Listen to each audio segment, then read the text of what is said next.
Hello everyone, welcome back to our third video of chapter 1, Indian economy on the eve of independence. In this video we will be covering agricultural sector on the eve of independence. Till now we have studied quite a little about the condition of agriculture on the eve of independence. So these are the following characteristics of the agricultural sector then. Low production and productivity. We read earlier that the production, the total production as well as the productivity, that is the per hectare production of agriculture on the eve of independence was really low. And if we compare the situation then to the situation now, it's very different. It has been multiplied 4 to 5 times in terms of productivity and maybe 10 to 15 times in terms of production. Production refers to total output, while productivity refers to output per hectare of land. Both production as well as productivity were found to be extremely low on the eve of independence. If arose on account of lack of means as well as incentive on part of cultivator. Now, as we discussed, they were lacking the means, the resources. The farmers were lacking the resources as well as they were lacking the incentive because they were just dependent on subsistence based farming. Table 1 shows production and productivity levels in 1947 for wheat and rice compared with the levels in 2018-19. As we can see, in 1947, productivity of wheat was 660 kilogram per hectare, whereas in 2018-19, it increased to 3408 kilograms per hectare. Can you see the difference? And rice productivity increased from 665 kilograms per hectare to 2665 kilograms per hectare. Whereas if we talk of the total production in lakh tons, in 1947, 64 lakh tons of wheat was produced, whereas 2018-19, 991 lakh tons of wheat was produced. Whereas for rice, it increased from 220 lakh tons to 1156 lakh tons. High degree of uncertainty. Now, Indian agriculture was shared a high degree of uncertainty. Now, why uncertainty? Because in 1947, we were not having the regular resources for irrigation, the permanent sources, the tube wells, and the things like that. We were completely dependent on the mercy of rainfall. अगर बारिश हुई तो अच्छी खेती होगी, अगर बारिश नहीं हुई तो फिर प्रोडक्शन बहुत कम होगी. Agriculture showed a high degree of uncertainty in terms of farm output because it was excessively dependent upon rainfall. Good rainfall implied good output, while poor rainfall implied poor output. No effort was ever made under the British rule to develop permanent means of irrigation, including wells and canals. Dominance of subsistence farming. We already discussed what subsistence farming is. जब आप इतना produce करो कि आपकी सिर्फ family feed हो पाए, you don't have the surplus to go and sell in the market to earn profit, that is the subsistence farming. Farming was taken mostly as a means of subsistence. Subsistence farming is a form of farming in which the crops are produced to provide for the basic needs of the family. There is little surplus left for the sale in market, implying a lack of commercial output. Accordingly, backwardness prevailed and poverty dominated. तभी हम backward थे, poor थे, because growth का कोई scope ही नहीं दिख रहा था. We were a stagnant economy. We were not a progressive economy. Now if you see the boxes, notable economists who estimated India's national and per capita income. Now, this little information that is contained in this box is important for the 20 marks very short answer type questions. If you see your exam structure, it is of 80 marks divided into 4 parts. Very short answer type questions, medium sized, long sized and very long size. Now, very short answer type questions can contain match the following, fill in the blanks, MCQs, true and false. These boxes contain information that may be useful for the 20 marks very short answer type questions. Notable economists who estimated India's national and per capita income were Dadabhai Naoroji, William Digby, Findlay Shiraz, V.K.R.V. Rao and R.C. Desai. These names can be useful. Most of them found that during the first half of the 20th century, growth rate of national income and per capita income was less than 2% and 0.5% respectively. Owners of soil versus tillers of soil, we already studied.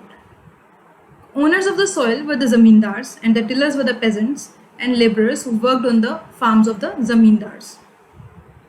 Gulf between the owners and the tillers of the soil. Now, why there was gulf?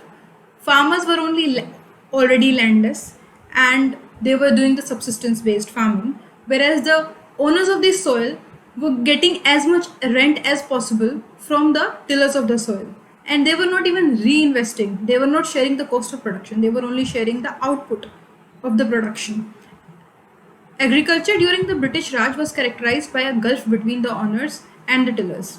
While the owners shared the output, they seldom shared the cost of production. They were merely interested in maximizing their rental income, and the tillers of soil were merely given enough for subsistence. Indebtedness of the tillers of the soil and conspicuous consumption of the owners of the soil. Now, the tillers of the soil ultimately ended up being landless. Reason being, their rent that they need to pay to the zamindars kept on increasing. The zamindars kept on increasing the rent that the farmers need to pay to them, because of which they had to sell their own land and became landless.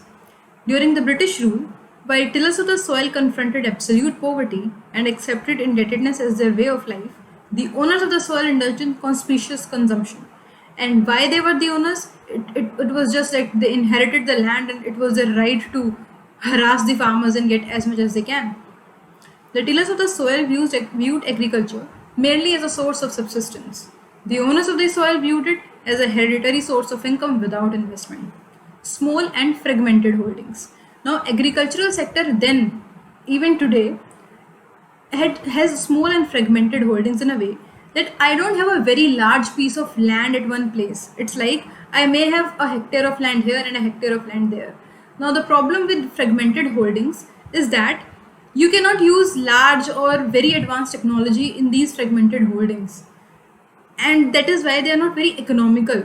If you start the harvesting, they're not very economical because a large patch of land can better utilize the technology as compared to the fragmented holdings. It increases the labor. Land holdings were both small as well as fragmented. Fragmented holdings mean a piece here and a piece there accordingly. Most land holdings were uneconomic, yielding low output at high cost. Land revenue system under the British Raj, we already studied about the zamindari system here. The British government in India introduced a unique system of land revenue. It set up a triangular relationship among the government, the owner of the soil, and the tiller of the soil. This was popularly known as the zamindari system of land revenue. The distinct features of the system were as follows. The zamindars were considered as the permanent owners of the soil. They were to pay a fixed sum to the government as land revenue and were free to extract as much from the tillers of the soil. The implications of land revenue system were alarming for the farmers and the farming. Most importantly, it led to unlimited exploitation of the tillers of the soil because there was no limit, there was no ceiling set by the British government about the extent of rent that these zamindars can extract from the farmers. Rates of land revenue were frequently raised by the zamindars, which led to frequent eviction of the tillers of the soil, and tillers were reduced to the status of landless laborers. As landless laborers, the tillers merely got subsistence wage in kind, because the produce was all that they were getting. Backwardness of tillers as landless laborers meant that they had no means and little interest in improving agriculture. I don't have enough. I am just getting enough to feed my family. How am I even interested in improving the agriculture? The zamindars, on the other hand, led a lavish lifestyle and spent all their revenue income on the luxuries of life. Improvement of agriculture was totally neglected. They were least concerned about improving agriculture, these zamindars. In the box, partition of country and its impact. Now, in 1947, when India and Pakistan were separated, there were huge impacts on agriculture. The partition of the country had a negative impact on Indian agriculture, reason being the percentage of population that we contained and the percentage of land that we shared during partition had a difference. India got 82% of population and 65% of the food growing area. Rich food producing areas of West Punjab and Sindh went to Pakistan, and this aggravated our food crisis. Then comes forced commercialization of agriculture. Now, till now we were doing subsistence farming, at least we were able to feed a family. Now, with the advent of industrialization in the British government, they were in need of certain kind of raw materials. And because they were in need of certain kind of raw materials, they were forcing the farmers to grow those kind of raw materials. For example, cotton, jute, indigo, sugarcane, because these things were needed there in Britain. So they started forcing the farmers. They started making the upfront payment to the farmers to grow these kind of things. And so ultimately the farmers were forced to shift from this subsistence based food grain production to commercialized cash crops like jute and cotton. Commercialization of agriculture refers to shift from cultivation for self consumption to cultivation for the market. Following are some notable points in this context. Mention need to be made of cash crops such as cotton, jute, sugarcane, which led to the high demand in the market, were increasingly cultivated. Now, what are cash crops? Till now, जो भी हम produce कर रहे थे that was consumable because we were producing food grains. Cash crops are something जो हम खुद utilise नहीं करते but they can only be sold in the market. These are something from which हम profit कमाते हैं. Those are the cash crops that are meant not for self containment but for earning profit. Now जब तक हम food grain production करते थे तब तक एटलीस्ट फैमिली को हम फीड कर पाते थे, लेकिन कमर्शलाइजेशन के बाद हमें मार्केट फैक्टर्स पे भी डिपेंडेंट होना पड़ा फार्मर्स को. Now they have to produce this, they have to go and sell it in the market and then they will get some money out of it, जिसके बाद जिस मनी से उनको सबसे पहले तो अपनी उधारी चुकानी है, उसके बाद अगर कुछ बचा तो वो शायद घर के लिए राशन पानी खरीद पाएंगे. Farmers were forced to shift to commercial crops, indigo in particular. You heard of the Champaran movement, right? That Gandhiji held against the indigo crops from the conventional subsistence crops like rice and wheat. Reason: indigo was required by textile industry in Britain for dyeing or bleaching of the textile. I hope you know what indigo is. Neil, जो mummy use करती है कपड़ों में, that's the indigo that is used as a bleaching or a dyeing agent that the Britishers then used in their industries. Farmers were forced to shift to commercial crops. The farmers were either lured upfront payment से, या you don't have to worry about the market forces, हम आपसे खरीद लेंगे, और forced, अगर आप agree नहीं करें तो they'll be forced to accept advance payment for the cultivation of indigo and it exposed the subsistence farmers to the uncertainties of the market. Well, earlier they would grow grain for their family consumption. Now they needed cash to buy it from the market, but they would seldom have cash owing to their mounting indebtedness. Consequence: perpetual indebtedness of farmers and perpetual stagnation of farming. Briefly on the eve of independence, Indian agriculture was both backward as well as stagnant, as we have already read. Backwardness of agriculture is explained in terms of the following factors. Why was our agriculture backward? Because production कम थी, productivity कम थी. Production और productivity कम होने का one of the reason ये भी था कि हमारी लैंड होल्डिंग्स जो थी वो फ्रेगमेंट थी, ना हमारे पास इंसेंटिव था, ना हमारे पास मीन्स थे प्रोडक्शन के री इन्वेस्टमेंट के. हाई डिग्री ऑफ अनसर्टेनिटी थी because we were dependent upon rainfall. Subsistence farming was dominant because we didn't have surplus, small and fragmented holdings. Stagnation of agriculture is explained in terms of following factors. Stagnant क्यों था? Why was not our agriculture not showing any signs of growth? Because there was always a gulf between the owners and the tillers of the soil. Because the owners, the zamindars, were so self-motivated and selfish that they were not at all thinking about the tillers of the soil. Land revenue system under the British Raj, where there was no ceiling or limit on the extent of rent that the zamindars can extract from the farmers. Forced commercialization of agriculture. Okay, in the box. Famines in India during the British rule.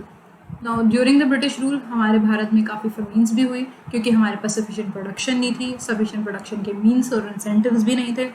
Famines refers to the severe shortage of food. Famine means भुखमरी. As through crop failure, बरसात हो गई, गलत time पर crop fail हो गया, epidemics हो गए, resulting in violent hunger and starvation. Throughout the period of British rule, most Indians always lived on the verge of starvation.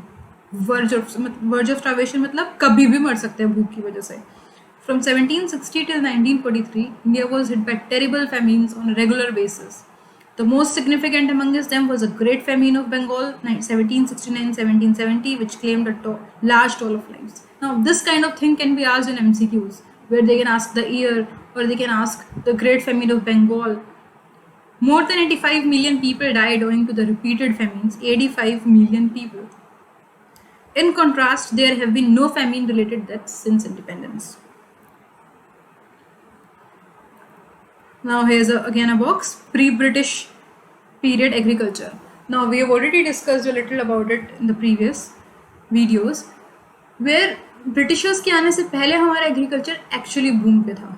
Reason being कोई middleman नहीं होता था. There used to be the farmers जो कि farming करते थे, cattle breed कराते थे, and then there used to be the servicemen like goldsmiths, blacksmiths, washermen.